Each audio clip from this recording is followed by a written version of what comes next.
Not sure if you noticed this, but a lot of people in the political world are talking about Donald Trump. I know, it's shocking. Well, let's continue the conversation. As I said earlier, now's the time to have it, not right before the convention in July of 24. Let's talk about it with senior columnist at Town Hall, author of Let's Be Back earlier this year, and the latest novel in his Kelly Turnbull series of thrillers, Inferno. He is, of course, America's sweetheart, Kurt Schlichter. Kurt, thanks for joining us. Well, thanks for having me. Talk about Trump. Wait a minute, nobody's doing that. Well, in fact, your column at Town Hall today is Let's Talk About Trump.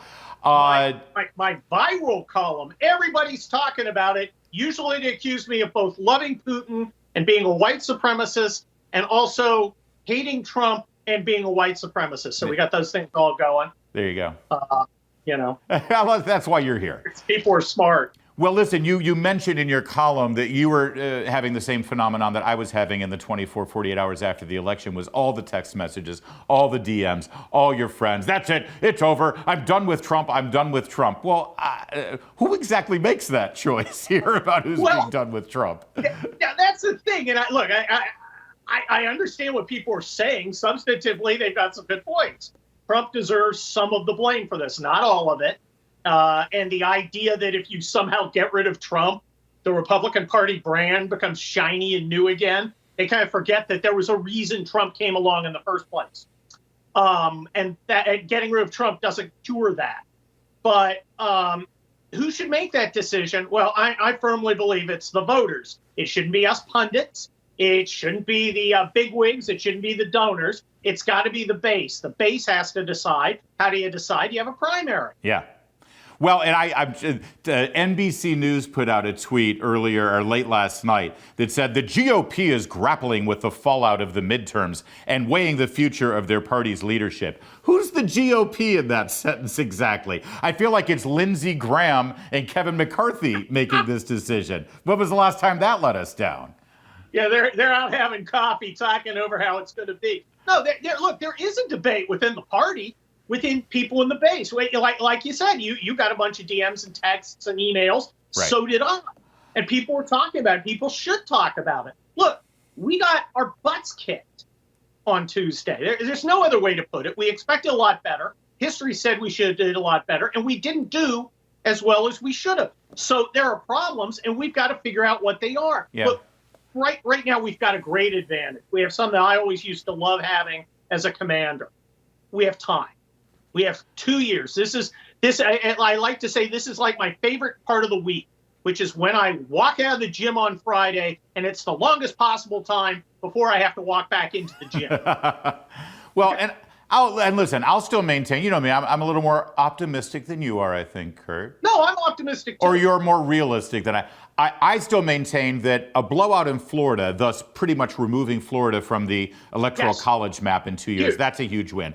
Every governor holding their home field advantage and going undefeated and flipping the Nevada governor's seat, that's huge. And even if it's a small majority in the House, as long as we have a majority, we can stop the Biden agenda and we can do our own committee hearings. That's all very good. Yes, it should have been bigger. Yes, it should have been better. So here's my question then. How exactly do we have this conversation about being done with Trump or we need Trump without forgetting the Trump voters?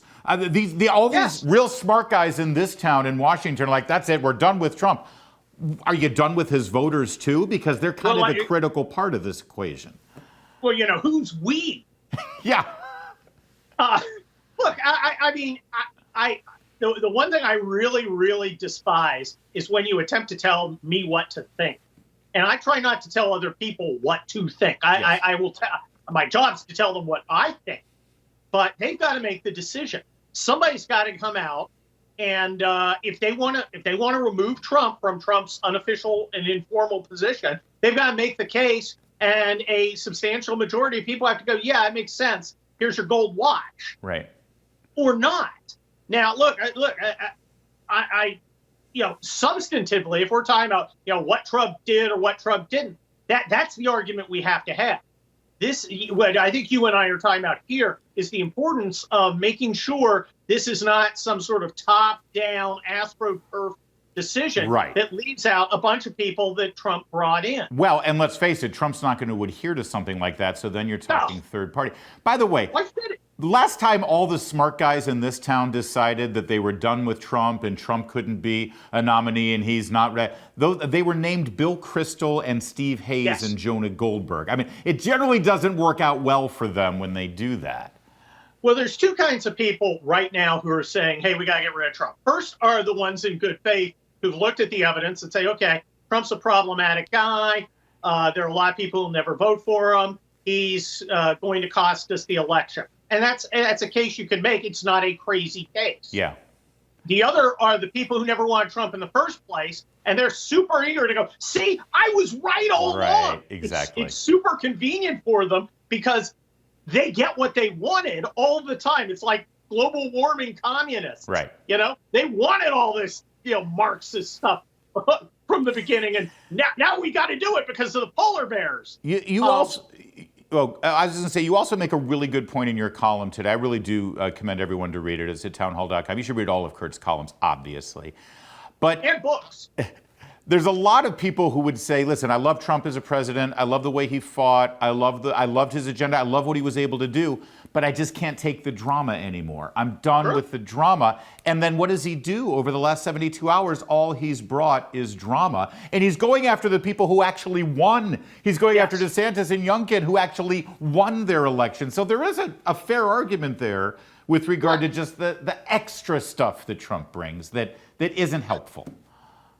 We don't get to tell people why they're going to vote. And if you don't want chaos and you don't want drama, well, that's your choice. I mean, that can be your priority. I don't have to like it. I don't have to come to Kurt Schlichter and get my okay to vote on things. Look, I happen to not mind drama, but there are a lot of people who do, and a lot of people who don't like chaos. I thrive in it.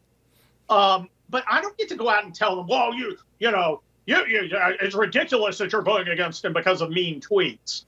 Well, that's not going to change anybody's mind. I mean, I sure can have that opinion if I want, but it's not going to change people's mind. It's not going to win them over. It's a fact. It's like cheating. I had a whole bunch of people. My point is, cheating is baked into it. We need a guy who can figure out how to get past the cheating. Well, Kurt, you're just allowing cheating. No, I'm recognizing what the battlefield consists of and not imagining it's more to my liking. Yeah. These are facts. I don't get to decide what the fact. It's like when I'm a lawyer. Right. I don't get to pick my facts. I just need to know them. Right. If I have to hear another nominee in a state that has early voting and drop boxes and ubiquitous mail-in voting to campaign and go on television and say, well, I hate all this early voting and I hate these drop boxes, so move to another state. But if you're running for office in a state that has all that stuff, you should play the game by the rules that are set forth. Otherwise, you're just ceding territory to your opponent. Well, exactly. I mean, well, bless their heart. They're the people who go, well, Kurt, we have to end drop box voting. Oh, okay. Well, let me get my magic wand. And wait, do you know how you change laws? You take power. Okay? I'm all for voter ID, one-day voting, no absentees, except for people in comas and soldiers. Right. That's my choice. I'd love that. I live in California. Ain't going to happen. Right. When we started playing by California's rules, we kept those Orange County seats. That is a fact. That's right. Yeah. Fight the battle you're in, not the battle you want to be in. All right. One last quick thing, though. You and I, we have a lot of friends who are pundits and observers, and a lot of them have moved to Florida. Did you notice when this thing started? And they were huge supporters of Trump. As soon as Trump went after DeSantis, boy, they didn't hesitate.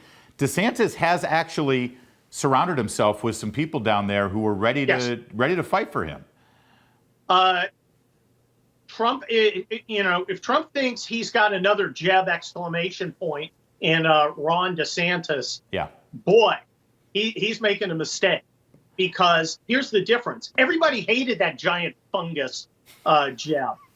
People like Ron. And if you attack Ron, they're going to go, this is stupid. Also, you look weak. And it's kind of desperate and needy.